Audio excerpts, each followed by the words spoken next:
mais importante. Porque assim, saber acerca da besta, o que é a marca da besta, o que é a imagem da besta, isso é importante porque isso nos alerta a estarmos atentos aos acontecimentos, e isso nos leva, de certa forma, a até vigiar mais, não é? Agora, o mais importante de tudo é nós sabermos como estar em pé diante de tudo isso. Porque a única coisa que nós vamos levar deste mundo para o céu é o nosso caráter. É a única coisa. Então, eu posso conhecer acerca do assunto da besta, da marca da besta, da imagem da besta, posso ter documentos que mostrem ali que realmente nós estamos vivendo o cumprimento das profecias acerca deste tema. Mas e a minha vida? Como que anda a minha vida, o meu caráter? Será que eu estou preparado? Porque o que vai vir por aí realmente não é brincadeira. Somente aqueles que estiverem de fato apegados a Jesus, unidos a Jesus, é que vão suportar. Porque vai ser uma provação muito forte. Mas Jesus, ele diz que sempre estará conosco, até a consumação dos séculos. Mas nós precisamos fazer a nossa parte também, que é o que nós vamos estudar nesta noite. Ok?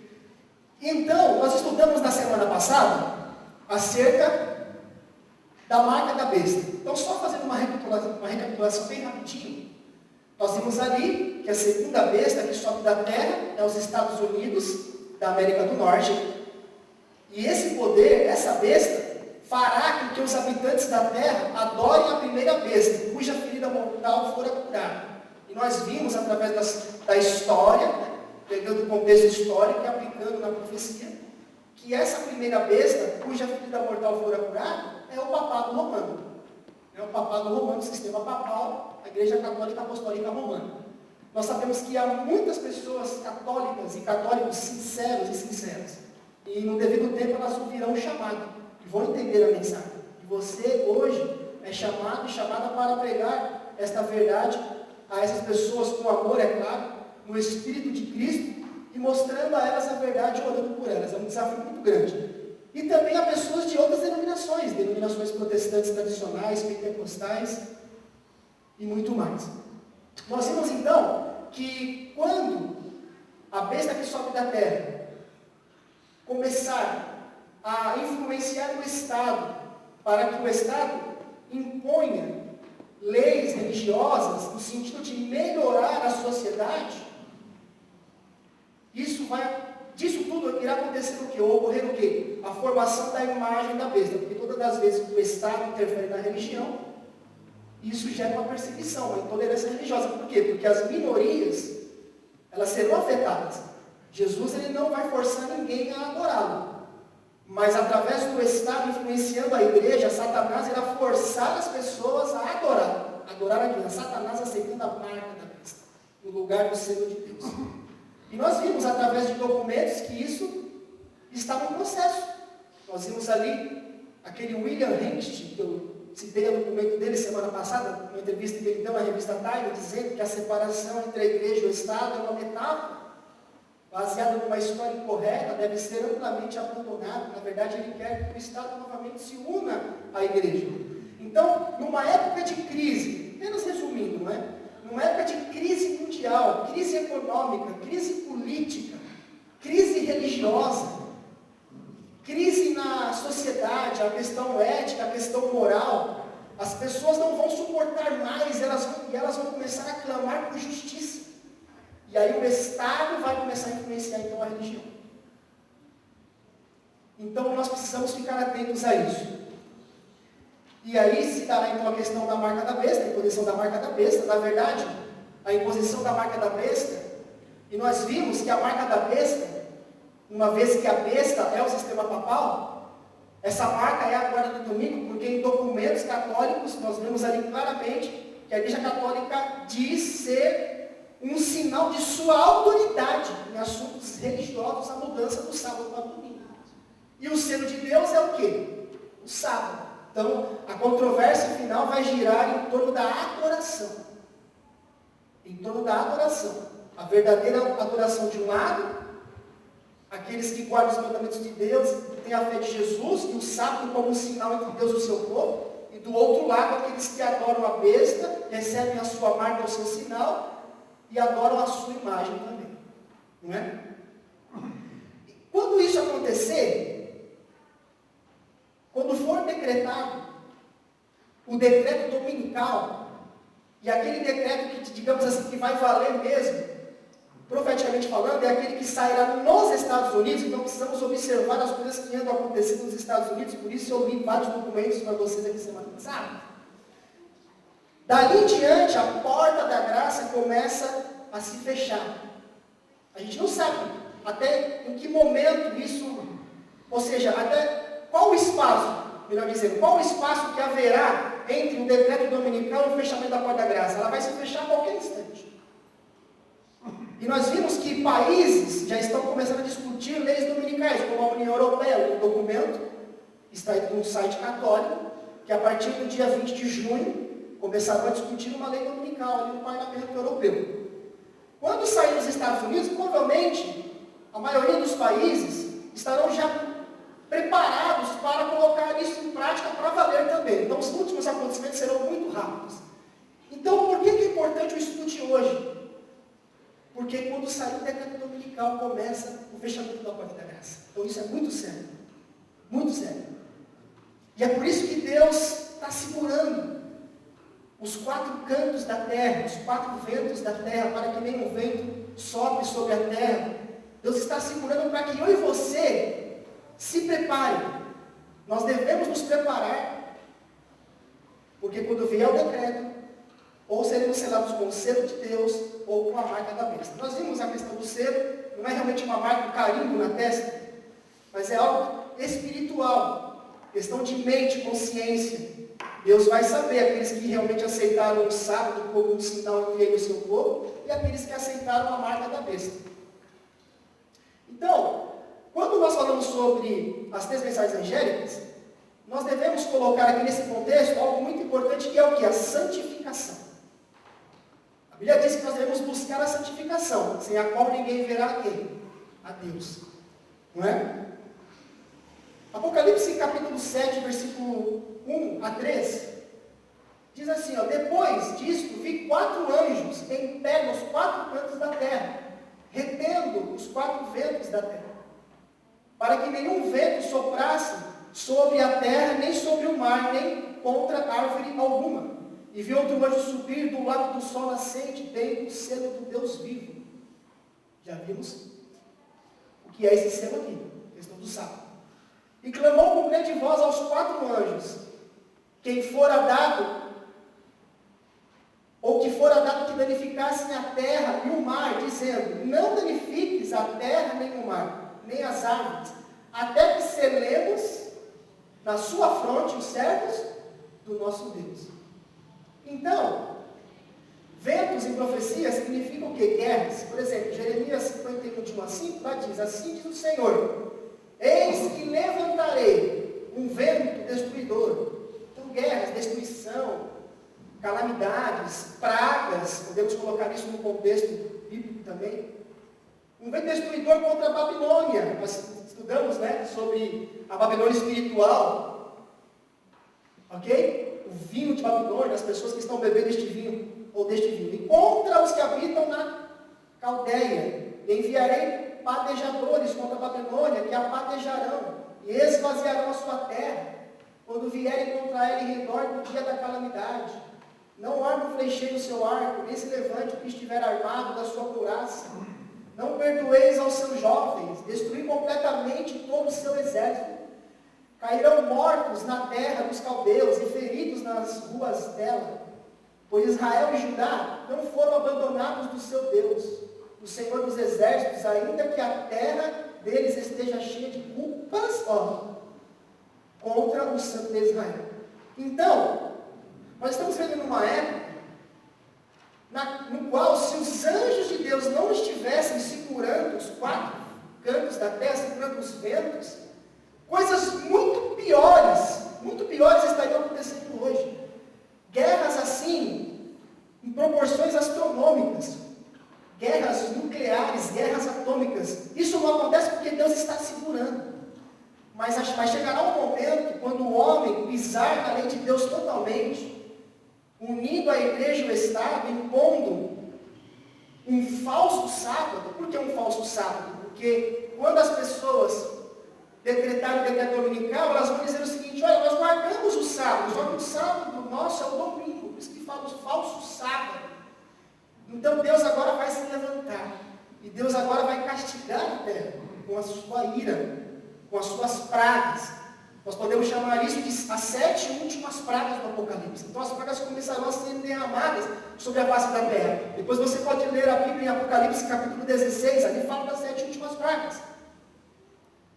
Mas antes que isso aconteça, como nós vimos, Deus pede para que os anjos segurem ainda esses 4 cantos da terra. Para que as pessoas sejam o quê? Ou sejam seladas com o selo do Deus vivo. Apocalipse capítulo 22, versículo 11 e 12. Olha que interessante esse texto. Quem é injusto, faça a injustiça ainda. E quem está sujo, suje-se o quê? Ainda. E quem é justo, faça a injustiça ainda. E quem é santo, santifique-se ainda. Antes de lermos o restante, será que Deus quer que aquele que é injusto hoje, ou esteja na prática do pecado, continue assim? Mas por que está escrito isso aqui? Já pararam para pensar? Aqui está a resposta. Eis que cedo venho e está comigo a minha recompensa, como da vida de Jesus, para retribuir a cada um segundo a sua obra. Ou seja, quando a porta da graça se fechar, ok? Depois desse acontecimento, talvez não imediatamente, claro, não imediatamente de fato, mas depois de um período não longo, um período curto, Jesus então voltará. Só que nesse instante, onde a porta da graça já foi fechada, a primeira praga caiu sobre a terra, já sabemos que não precisamos mais pregar a palavra de Deus para ninguém. O que acontece?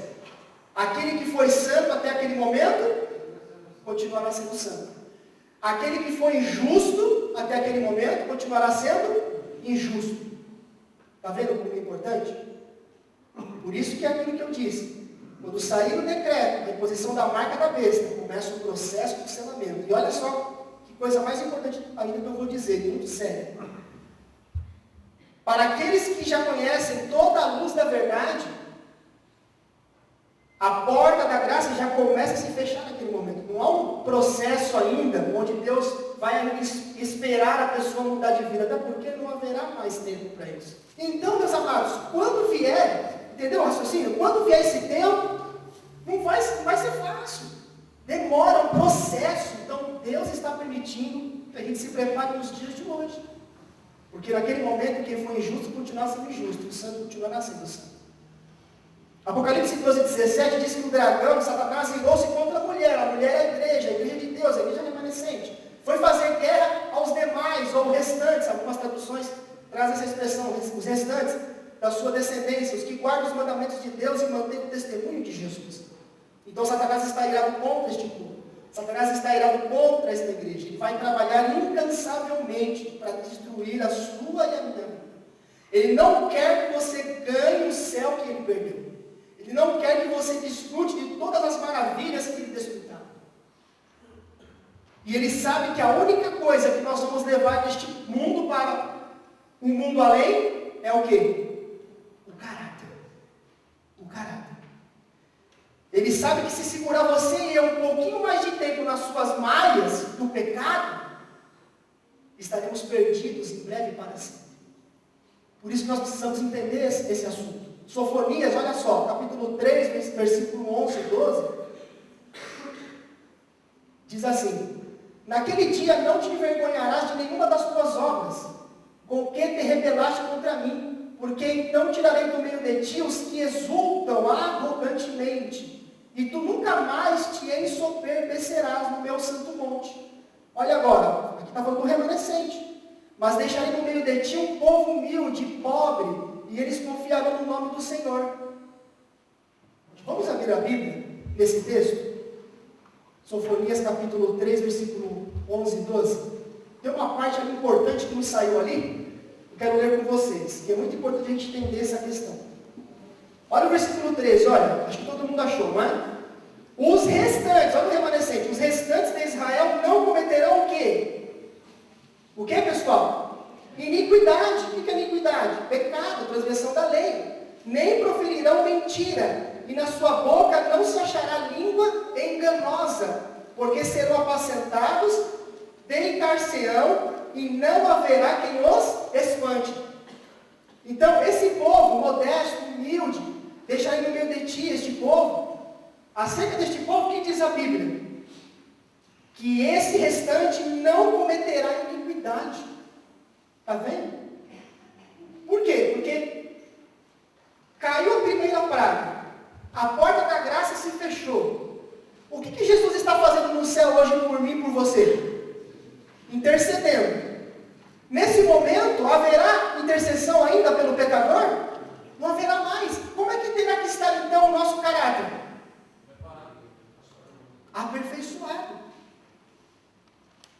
Por isso que diz aqui, como nós lemos na Bíblia, principalmente para contextualizar o PowerPoint, o restante de Israel não cometerá iniquidade, ou seja, no espaço que haverá entre a primeira praga e a volta de Jesus, nós aqui neste mundo, ainda com a natureza humana enfraquecida pelo pecado, não vamos mais cometer pecado. Apocalipse 14, versículo 3 a 5 diz que cantavam um cântico novo diante do trono, e diante dos 4 seres viventes e dos anciãos, e ninguém podia aprender aquele cântico, senão 144.000, aqueles que foram comprados da terra. Estes são os que não se contaminaram com mulheres, ou seja, mulher em profecia e igreja, não se contaminaram com as doutrinas espúrias. Lembra-se de Babilônia, a igreja mãe e as filhas? Não é? Elas não irão, esse pessoal não irá aceitar o que? A marca da besta, mas o selo de Deus. Porque são virgens, isso aqui, o simbolismo, como eu já expliquei, dentro desse contexto de mulher e igreja. Estes são os que seguem o cordeiro para onde quer que o quê? Que vá. Foram comprados dentre os homens para serem as primícias para Deus e para o cordeiro. E na sua boca, olha a comparação agora com o que eu li na Bíblia para vocês, que o restante de Israel não cometerá iniquidade, olha. E na sua boca não se achou o quê? Engano. Porque são irrepreensíveis diante do trono de Deus. Haverá um grupo de pessoas que não provará a morte até a vinda de Jesus, e eu creio que é esta geração, amém? Diante das coisas que estão acontecendo no mundo, só pode ser essa geração, da qual você e eu fazemos parte. E diz que não foi encontrado na boca dessas pessoas engano, são irrepreensíveis, são imaculados. Apocalipse 14, versículo 12, vamos ler todos juntos? Hoje está um pouco frio, mas eu creio que vocês estão animados e animados. Vamos ler todos juntos? Aqui está a perseverança dos santos, daqueles que guardam os mandamentos de Deus e a fé de Jesus. Os santos, separados, por quê? Porque seguiram o Cordeiro para onde quer que ele vá. Quando a gente segue a Jesus, aonde ele vá, ou quer o local que ele possa ir, quer aonde ele vá, andando com Jesus, a cada minuto, tem uma ilustração que o pastor Bulhão usa, uma ilustração de uma mensagem antiga, naquela época das fitas de vídeo ainda, que ele diz assim: quando nós estamos andando com Jesus, não tem como um homem andar com ele ao mesmo tempo, não é? Não tem como um homem andar com ele, sendo este homem casado, ao mesmo tempo andar com 5, 6 mulheres. Ele usa uma ilustração, uma história que está na Bíblia. Os discípulos um dia queriam disputar entre eles qual deles seria o maior no reino dos céus. Mas eles estavam andando com Jesus, e andando com Jesus eles não conseguiam praticar esse pecado, por orgulho da vaidade. O que a Bíblia mostra? Que eles diminuíram os passos, não é? Jesus continuou, e aí eles começaram. Só que aí Jesus depois perguntou: o que vocês estavam discutindo no caminho? Jesus conhecia todas as coisas. E aí colocou uma criança ali na frente dos discípulos e disseram: olha, vocês devem ser como essa criança aqui. Andando com Jesus, meu amigo, não tem como a gente cometer pecado. Nós só cometemos pecado quando nós nos afastamos de Jesus. E nós escolhemos cometer o pecado. Claro, temos as fraquezas, as tendências para o pecado. Mas Satanás jamais nos força a pecar. Assim como Jesus jamais nos força a obedecer. A escolha é nossa. E nesse processo, no qual nós estamos vivendo aqui na terra, Deus quer o quê? Nos santificar. Para nos preparar para o dia do selamento. Porque de lá para frente, o caráter terá que permanecer puro para toda a eternidade. Porque não haverá mais intercessor. Então é muito importante nós entendermos isso. Vamos falar um pouco de perfeição de caráter. Será que é possível perfeição de caráter? Um detalhe, eu não quero pregar hoje aqui o perfeccionismo, tá bom? Eu sou contra a questão do perfeccionismo. Os méritos todos são de Jesus Cristo. Amém? Mas nós, unidos a Jesus, podemos vencer. Assim como Jesus venceu também, como ele era unido ao Pai, como ele era unido ao Pai. Tá? Não é perfeccionismo. Vamos deixar isso bem claro. Mas falando sobre perfeição de caráter, o que diz a Bíblia sobre isso? Ó, Mateus 5,48. Vamos ler juntos? Sede vós, pois, perfeitos, como é perfeito o vosso Pai Celestial. Nós saímos das mãos do Criador perfeitos. E agora nós devemos o quê? Retornar para os seus braços de amor. E quando nós contemplamos a Jesus, nós somos o quê? Transformados à sua imagem e à sua semelhança. Aquilo que eu fazia de errado, eu não faço mais. Passo a passo, ele vai me dando um poder adicional, ele vai completando. Por isso que a Bíblia diz que ele completa em que sentido? É o poder divino que vem auxiliando o esforço humano. Como assim o esforço humano? O ser humano precisa colaborar. Porque a única coisa que Deus não pode interferir é no livre-arbítrio, na nossa escolha. Então eu preciso colaborar, a minha vontade deve estar unida à vontade de Jesus. É o exercício da vontade, é o domínio próprio. É assim que ele vai nos transformando. E a Bíblia é clara, sede vós perfeitos. Lembrando mais uma vez, a única coisa que nós levaremos deste mundo para o além é o caráter. E nós precisamos ter um caráter semelhante ao caráter de Jesus. Claro que não seremos tentados na mesma proporção que Jesus foi tentado. Nós vamos ser perfeitos na nossa esfera, no contexto da nossa tentação. E Jesus foi perfeito na esfera dele. Ele foi tentado muito mais que a gente. Mas o mesmo poder que estava à sua disposição para vencer, que poder era esse? O Espírito Santo, ele era cheio do Espírito Santo. O exercício da vontade e do domínio próprio está à sua disposição também, à minha disposição. Amém? É isso que a gente precisa entender. Gênesis capítulo 17, versículo 1, olha só. Quando Abrão, posteriormente passou a se chamar Abraão, quando Abrão tinha 99 anos, apareceu-lhe o Senhor e lhe disse: Eu sou o Deus Todo-Poderoso, anda em minha presença e ser o quê? Perfeito. Olha só, quando nós andamos com Jesus, quando nós andamos unidos a Jesus, quando nós permitimos que a nossa natureza humana se una à sua natureza divina, a gente passa a ser pessoas perfeitas em que sentido? Não pessoas que nunca cometeram pecado. Não é isso. Mas pessoas que estão andando cada minuto, cada segundo ao lado de Jesus. E com Jesus, ela não vai cometer pecado. Só se eu me afastar de Jesus e optar por pecar. Entende o processo? É assim que acontece. Mas se nós exercitarmos o domínio próprio, colocarmos nossas fraquezas sob o domínio da vontade de Deus, Ele irá nos transformar.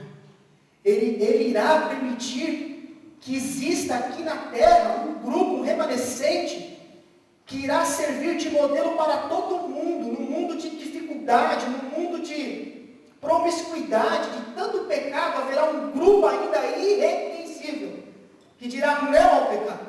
Amém? Porque andaram com Jesus de tal maneira que foram transformados, adquiriram um caráter aperfeiçoado, e agora estarão preparados para serem selados e receberem a chuva seguinte, ou seja, o derramamento do Espírito Santo. Estar em pé diante das 7 pragas, sem receber nenhuma delas, pois não haverá mais intercessor entre elas e Deus. Olha só, Gênesis 5, 23 e 24, diz que todos os dias de Enoque foram 365 anos. Não é que ele morreu, não é? Aqui é a idade que mostra o tempo que ele viveu aqui na terra. Mas a Bíblia diz, enquanto Enoque andou com Deus, não é? E não apareceu mais, porquanto Deus o tomou. Enoque, meus amados, ele andou tanto com Deus, mas tanto com Deus, que ele começou a refletir o caráter de Deus.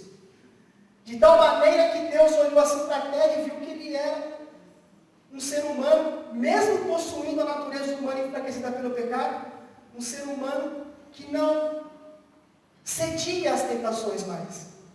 E aí Deus disse: olha, Enoque, vem para cá então de uma vez e fica aqui comigo para sempre.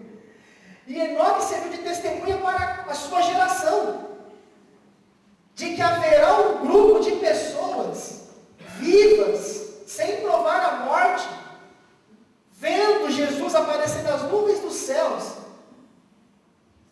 tendo um caráter aperfeiçoado, porque venceram no poder de Cristo todas as tentações, todo o pecado, todas as tendências para o mal, para o pecado. Esse é o maior milagre que Deus quer efetuar na minha e na sua vida. É isso que Satanás quer que você não saiba. Ele quer que você pense assim, não, eu sou pecador mesmo, e até Jesus voltar eu vou pecar. Cuidado com isso. Cuidado com isso. Porque nós, através daquilo que nós estudamos e conhecemos como doutrina, sabemos que quando não houver mais intercessor, não vamos poder mais cometer pecado. Vamos contemplar o caráter de Jesus, pedir para que Ele nos conceda o seu caráter. Andar como Enoque fez, andar com Deus. E Ele vai nos transformar. Olha, a primeira epístola de Pedro 2,22 diz, acerca de Jesus, Ele não cometeu pecado, nem na sua boca se achou o quê? Engano. Vocês se lembram daquele texto que eu li agora há pouco, de Apocalipse, que fala ali daquele povo que segue o Cordeiro aonde quer que ele vá, e na sua boca não se achou o quê? Engano. A mesma coisa. Vão passar pela mesma experiência que Jesus passou. Claro, Jesus nunca cometeu pecado. Mas irão atingir um caráter aperfeiçoado semelhante ao caráter de Jesus. Se unirão à sua natureza divina, assim como Jesus era unido ao Pai. Vão vencer como Ele venceu. E nesses momentos finais da história deste mundo de pecado, nós precisamos colocar isso em prática. Porque o tempo é curto. Apocalipse 14, versículo 5. Aqui é a repetição do texto que eu comentei. Na sua boca não se achou engano, porque são irrepreensíveis diante do trono de Deus. Meus irmãos, haverá um momento na história deste mundo em que Deus vai olhar quando não houver mais intercessor. Deus vai olhar assim para mim e para você. Tomara que aconteça isso, não é? Comigo com você. E Ele não vai encontrar mais pecado em você. Por quê? Porque você se arrependeu, você confessou, você abandonou. As tendências que você possuía, que eu possuía para o pecado, foram subjugadas, colocadas sob o domínio da vontade de Deus. E agora recebemos o selo de Deus e preparados agora para o tempo de angústia que virá sobre todo mundo. Onde nenhuma praga chegará à nossa terra. Satanás, ele alega que o homem não pode obedecer à lei de Deus. E é verdade em um ponto. Em que ponto? Por nós mesmos, pelo nosso próprio poder. Só que ele não disse a segunda parte. Que unidos a Jesus, o nosso esforço humano, unido ao poder divino, quando se dá essa combinação, aí sim nós podemos vencer. Amém? Isso que é o contrário do perfeccionismo. O perfeccionismo ensina que o homem por si só, através dos seus méritos, vai alcançar alguma coisa, mas isso não tem quase nenhum caminho.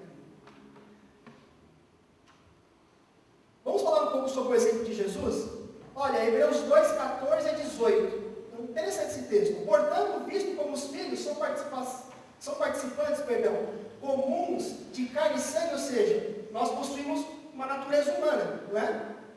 Nós seres humanos. Também ele, Jesus, semelhantemente participou, embora Jesus nunca tenha cometido nenhum pecado. Mas ele assumiu a natureza humana. Participou das mesmas coisas, para que pela morte derrotasse aquele que tinha o poder da morte, isto é, o diabo. Ou seja, Satanás disse, olha, o homem não pode obedecer à lei de Deus. Adão caiu, não é? E agora, Jesus vindo a este mundo, onde o mundo já tinha 4 anos de pecado, agora vai ser fácil para mim. Só que aí Jesus, ele vem, como se ele dissesse assim, Satanás, então nós vamos ver, se é assim mesmo. Aí ele vem a este mundo, o mundo já tinha 4 anos de pecado, ele assume a natureza humana, e mesmo assim não comete nenhum pecado, desmascara Satanás. A Bíblia diz, e livrasse todos aqueles que com medo da morte estavam por toda a vida sujeitos à escravidão. Pois na verdade não presta auxílio aos anjos. Jesus não veio salvar anjos que não caíram, não é? Mas sim a descendência de quem? Se a gente ler ali a genealogia de Jesus, Jesus ele veio da linhagem de Davi. Jesus assumiu a natureza humana, mas não cometeu pecado. Pelo que convinha que em tudo fosse feito semelhante aos seus irmãos, ou seja, ele precisaria tomar a natureza humana, para se tornar um sumo sacerdote misericordioso e fiel nas coisas concernentes a Deus, a fim de fazer propiciação pelos pecados do povo. Porque naquilo que ele mesmo, sendo tentado, padeceu, pode socorrer aos que são tentados. Olha que maravilha, amém? Satanás agora, quando ele chega ali para você e diz, olha, você, com a natureza humana, você nunca vai vencer. De certa forma é verdade, mas unido a Jesus, porque Jesus combinou as duas naturezas, a divina e a humana, quando nós permitimos que haja essa combinação, nós podemos vencer e Satanás ser desmascarado. Amém? Amém, meus irmãos? E Jesus agora compreende, ele compreende você e a mim, ele sabe das suas tentações, ele conhece toda a força das tentações. Hebreus 4,15 diz, porque não temos um sumo sacerdote que não possa compadecer-se. Está falando de Jesus, ele está lá hoje no céu como nosso sumo sacerdote intercedendo por nós. Não temos um sumo sacerdote que não possa compadecer-se das nossas fraquezas, porém um que como nós, em tudo foi tentado, mas sem pecado. Ou seja, Jesus ele nunca pecou. Se Jesus tivesse cometido um pecado, quando ele veio aqui, ele assumiu a natureza humana, ele poderia ter pecado, ele poderia ter cedido à tentação. Estaríamos perdidos para sempre. Imagina Satanás agora dizendo assim, eu imagino, não é isso? Satanás dizendo, olha, o próprio Deus, porque Jesus é Deus, autor de uma lei divina, segundo ele, uma lei perfeita, na qual reflete o seu caráter, ele mesmo não pode obedecer à sua lei. Já pensou? Claro que Jesus não tinha tendência para as drogas, não é? Vamos devagar com isso, não é? Mas quando Jesus lá no deserto da tentação passou sede e fome, principalmente fome, porque aonde Adão caiu, que foi no apetite, Jesus começou a vencer, que foi na questão do apetite também. Satanás disse, se tu és o Filho de Deus, mande que essas pedras se transformem em pães. A tentação foi tão grande para Jesus fazer isso, e passar fome para ele foi tão difícil, como é para um drogado vencer a tentação acerca da droga. Imagina um drogado que tem dificuldade, que diz, não consigo, já tentei de tudo, não consigo. Jesus, meus amados, foi tentado muito mais que isso. Foi muito mais difícil para ele, mas ele resistiu, amém? Amém. E ele entende você. Amém. Ele diz, olha, eu entendo, quando você passa aquela dificuldade, quando você não consegue vencer aquela tentação, embora eu tenha vencido, mas eu sei que você sente toda a força da tentação, parece que é uma coisa invencível, eu sei exatamente o que é, mas eu dou poder para você vencer assim como eu venci. Amém. Amém, meus amados? Então haverá um povo aqui nesta terra que irá reivindicar o caráter de Deus, mesmo com uma natureza humana, vivendo ainda aqui na terra. Não cometerão mais iniquidade, passarão pelas 7 pragas, passarão pelo tempo da angústia. Mas Salmo 91 diz que nenhuma praga chegará à sua tenda. Então, meus amados, esse é o milagre que Deus quer efetuar na minha e na sua vida. Ele é tão bom que ele ainda não voltou, porque talvez nós tenhamos, todos nós temos ainda algumas fraquezas que talvez nós não colocamos ainda sob o domínio da vontade de Deus. Depende da nossa vontade. Deus não pode fazer tudo por mim e por você. Não é? João 5,30, olha só, eu não posso de mim mesmo fazer coisa alguma. Palavras de Jesus. Como ouço, assim julgo, e o meu juízo é justo, porque não procura a minha vontade, mas a vontade daquele que me enviou. Meus amados, Jesus, ele poderia ter cedido à tentação, ele poderia ter cometido o pecado, ele disse, eu não vou fazer a minha vontade. Não que Jesus, em algum momento, acariciou algum pecado, alguma tendência, né? De repente, assim, não uma tendência em si, mas algum pensamento, assim, que Satanás veio sugestionando ele, tentou colocar na mente dele, ele começou a acariciar. Não é que aconteceu isso. Mas em que sentido de não fazer a vontade dele? No sentido de que ele sempre procurou fazer a vontade de Deus, ou seja, vigiando, orando a todo instante. Às vezes as pessoas queriam colocá-lo como rei, não é? e ele fugia, ele se desviava e ia orar, ele nunca quis se aparecer, ele nunca quis ser melhor do que os demais, ele veio para servir, ele foi humilde, ele se rebaixou, ele desceu ao nosso nível, ao nível da humanidade, e provou que você pode viver uma vida de obediência como ele viveu. Amém? João 14:10, não crês tu que eu estou no Pai, e que o Pai está em mim? As palavras que eu vos digo, não as digo por mim mesmo, mas o Pai que permanece em mim, é quem faz as suas obras. Está vendo isso? Olha que lição de humildade da parte de Jesus. Jesus poderia ter feito a vontade dele. Jesus, ele poderia ter desistido. Mateus 26, 40 e 42, vigiai e orai, para que não entreis em tentação, o espírito, na verdade, está pronto. Então isso tem a ver com a natureza divina, não é? Mas a carne é fraca, ou seja, apenas com a natureza humana, sem o poder divino, podemos ceder à tentação a qualquer momento. Retirando-se mais uma vez, orou, dizendo, Pai meu, se este cálice não pode passar sem que eu beba, faça-se a tua vontade.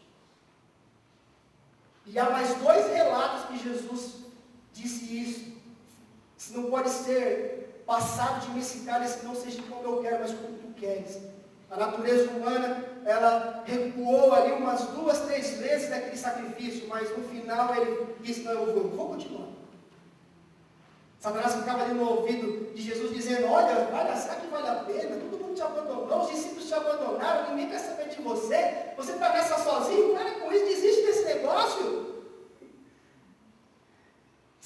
Jesus ali no deserto da tentação, com o rosto desfigurado por causa da fome, Satanás, de repente chegou lá e disse, olha, chegou como hoje Jesus, não chegou como Satanás, puxa vida Jesus, você nessa situação, está parecendo mais aquele anjo caído, que caiu do céu.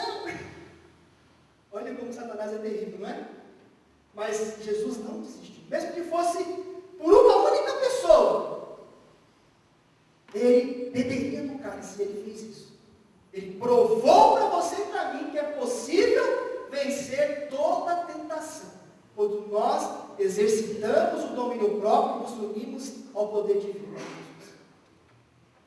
Amém? Lucas 6,12, naqueles dias retirou-se para o monte a fim de orar e passou a noite toda em oração. Então olha só, por que Jesus resistiu? Por que Jesus venceu? Jesus não veio aqui como um Superman. Eu vou lá na terra, beleza, né? Vai dar tudo certo, olha, fiquem tranquilos. Claro, Jesus ele é Deus, ele sabe todas as coisas, ele é o começo e o fim. Mas ele não veio aqui este mundo adaptado para uma circunstância na qual ele, de jeito nenhum, iria cometer pecado. Ele poderia cometer pecado porque ele poderia optar por pecado, mas ele resistiu. Ele não usou o seu poder para vencer as tentações. Por isso que nós dependemos do poder dele para vencer as tentações. O que estava à disposição de Jesus, está à sua disposição esta noite. Amém? Juízo investigativo. Meus amados, nós estamos vivendo num tempo solene da história deste mundo. Você já parou para pensar que o seu nome um dia será passado em revista lá no céu? Quando for fazer ali a chamada, Alexandre Bernardes Corrêa, e ali estará o meu nome, todo o registro de pecado ali nos livros, e de repente algum pecado que eu não me arrependi, que eu não confessei, que eu não abandonei, porque eu não coloquei essas coisas sob o domínio da vontade de Deus, perdeu o céu por causa disso. A qualquer momento você será chamado. Claro que você não será arrebatado ao céu, não é isso que eu estou dizendo, isso é uma figura de linguagem, ou seja, o seu nome será passado em revista em breve. Apocalipse 14, versículo 7, dizendo com grande voz, temei a Deus e dai-lhe glória, pois é chegada a hora do seu juízo, adorai aquele que fez o céu, a terra, o mar e as fontes das águas. Nós vimos que o sábado nos aponta para o Criador, e aceitando o seu sábado, nós aceitamos o seu selo. Aceitamos que ele é o nosso Criador, aquele que criou todas as coisas e nos criou. Primeira epístola de Pedro, capítulo 4, 17, porque já é tempo que começa o julgamento por onde? Pela casa de Deus. Se começa por nós, qual será o fim daqueles que desobedecem ao Evangelho de Deus? Por quê? Porque aqueles que desobedecem já estão julgados. Claro, se arrependerem, não é? O nome dessas pessoas serão escritas no livro da vida. Mas se começa por nós, que conhecemos a verdade, que temos a luz da verdade, no qual Deus tem nos mostrado e nos mostrou, e nós de repente não estamos vivendo essa luz, o que será de nós também?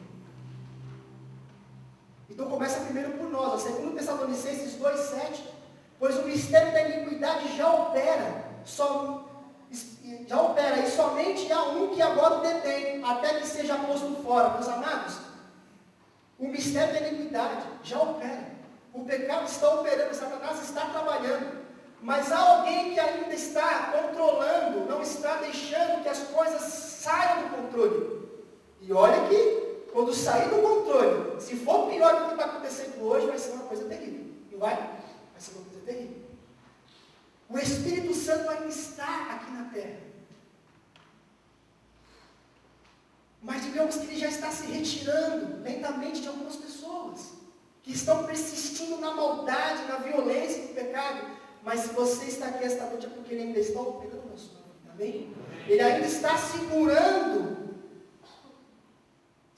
a obra total e satânica do diabo. Mas imagina quando o Espírito Santo ser retirado, meus amados, como esse mundo vai estar? Não havendo mais Espírito Santo, e aqueles que permaneceram no pecado terem as suas mentes totalmente dominadas pelo diabo. Imagina o que será desse mundo. Será algo terrível. Somente com caráter aperfeiçoado para suportar. Senão a gente não vai aguentar. Está vendo por que é importante essa mensagem? E, indo para a parte final, a vitória sobre o pecado. Será que é possível a vitória sobre o pecado? Olha só. 1 Tessalonicenses 5, 23 e 24. Abstende-vos de toda espécie de mal. E o próprio Deus de paz vos santifique o quê? Completamente. Completamente, é o completo. E o vosso espírito, ou seja, a nossa mente, a Bíblia diz que nós devemos ter a mente de Cristo. A alma, ou seja, a vida como um todo, e o corpo, nosso corpo é o templo do Espírito Santo, não é? Sejam plenamente conservados, irrepreensíveis, para a vinda do nosso Senhor Jesus Cristo. É possível isso? A própria Bíblia responde, fiel é o que vos chama, ou seja, Cristo, que nos chama para essa santificação, e Ele também o quê? O fará. Jesus nunca iria pedir algo para você e para mim que fosse impossível, amém? Jamais. Se Ele chama você para essa vida de santidade, se Ele diz que é possível obter um caráter perfeito à medida que você se une a Jesus, como Ele é unido ao Pai, é porque é possível. Satanás ele vai dizer que é impossível, que você é pecador, que você vai pecar até Jesus voltar. Tome cuidado, porque em breve a porta da graça estará fechada para sempre. Se você ouvir isso, essa sugestão do diabo, em nome de Jesus você diga, diabo, Jesus já derrotou você na cruz do Calvário, vindo aqui assumindo a natureza humana e vivendo uma vida sem pecado. E esse poder Ele me oferece, para que eu vença, unido a Ele, assim como Ele venceu também. Sempre diga isso, sempre anuncie, nunca duvide. Eu tenho certeza que milagres serão operados na sua vida na questão de transformação do caráter.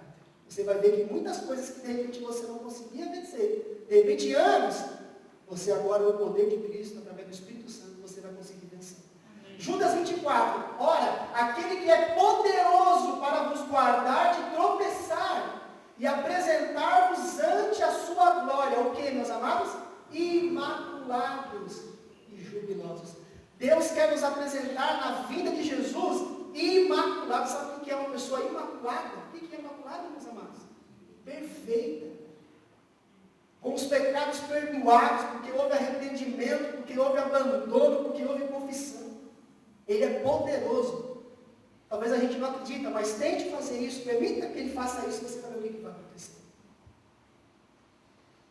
E essa geração terá que passar por essa experiência, do contrário não receberá os seus frutos.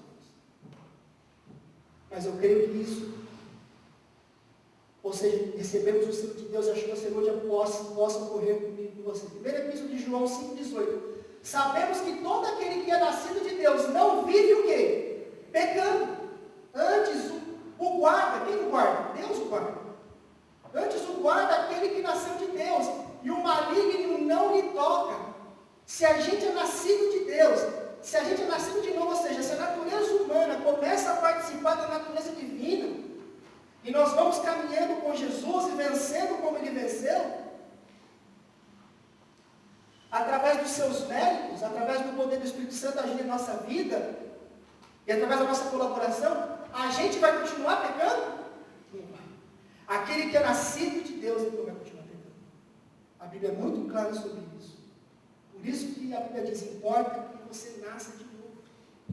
Jesus certa vez disse isso para Nicodemos. João, Evangelho de João, capítulo 8, 10 e 11. Então, erguendo-se Jesus e não vendo a ninguém senão a mulher, aquela história da mulher adulta que foi a pedra do adultério, perguntou-lhe, olha que interessante isso, mulher, onde estão aqueles teus acusadores? Ninguém te condenou? Respondeu ela, ninguém, Senhor. E disse Jesus, nem eu te condeno, vai-te e não o que mais?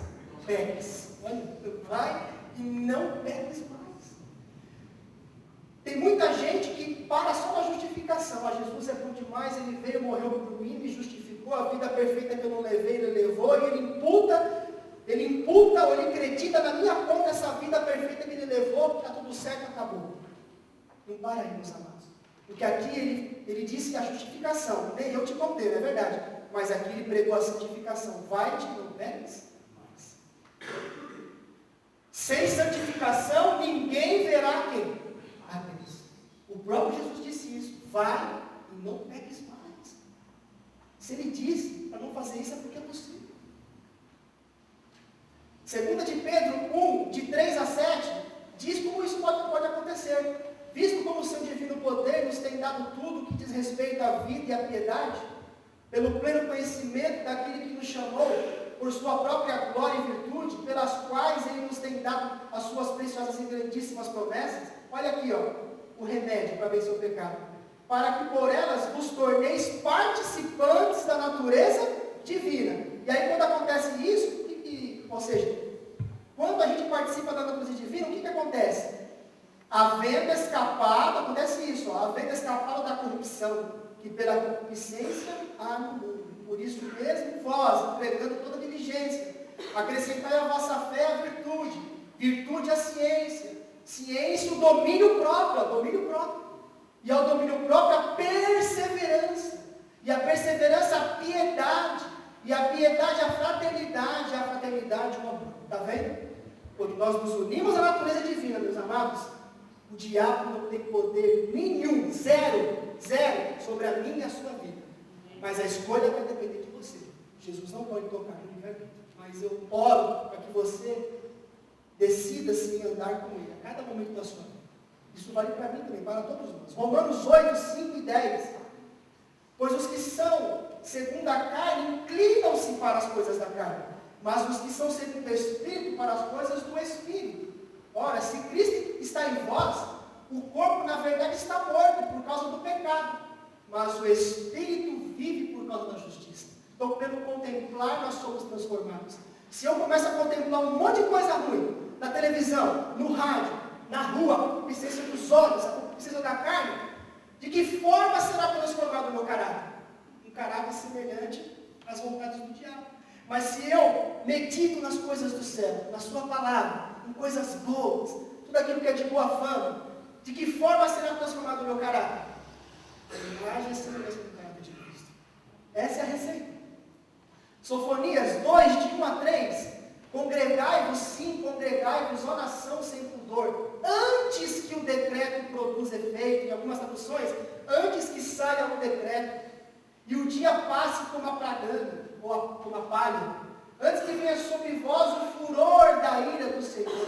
Sim, antes que venha sobre vós o dia da ira do Senhor. Buscai ao Senhor, vós todos os mansos da terra, que tem disposto por obra o seu juízo. Buscai a justiça, buscai a mansidão, porventura sereis escondidos no dia da ira do Senhor.